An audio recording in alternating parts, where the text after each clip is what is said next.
দীপু দাসের উপরে বাংলাদেশে যে অত্যাচার হয়েছে, আপনারা এর বিরুদ্ধে প্রত্যেকে যারা সনাতনী তারা ঐক্যবদ্ধ হয়ে আগামী দিনে জামাতিদের হাত থেকে পশ্চিমবঙ্গকে, নদিয়াকে রক্ষা করবেন। কলকাতায় বাংলাদেশের উপ হাইকমিশন বন্ধ করে দেওয়ার হুমকি দিয়েছেন পশ্চিমবঙ্গ বিধানসভার বিরোধী দলীয় নেতা ও বিজেপি নেতা শুভেন্দু অধিকারী। সোমবার দলবল নিয়ে হাইকমিশনের সামনেই বিক্ষোভ করেন তিনি।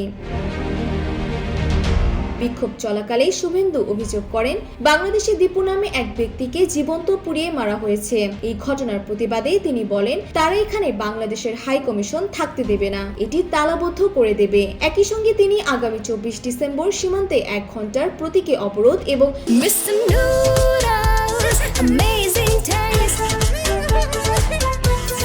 26 ডিসেম্বর পুনরায় অবস্থান কর্মসূচি পালনের ঘোষণা দেন।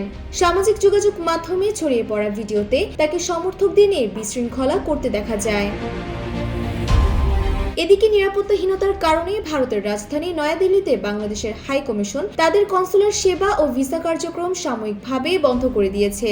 সোমবার হাই কমিশনের গেটে ঝুলানো একটি নোটিশে জানানো হয়, পরবর্তী নির্দেশ না দেওয়া পর্যন্ত এই স্থগিতাদেশ কার্যকর থাকবে।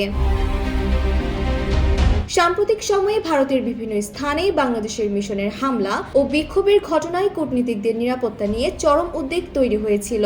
আন্তর্জাতিক রীতিনীতি অনুযায়ী কূটনৈতিক মিশনের নিরাপত্তা নিশ্চিত করার কথা থাকলেও ভারত সরকারের পক্ষ থেকে পর্যাপ্ত পদক্ষেপ নেওয়া হচ্ছে না বলে মনে করছেন মন্ত্রণালয়ের কর্মকর্তারা। গত কয়েকদিনে ভিসা সেন্টারে হামলার ঘটনার পর কর্মীদের নিরাপত্তা নিশ্চিত করতেই দিল্লিতে কনসুলার সেবা বন্ধের ঘোষণা দেওয়া হয়েছে।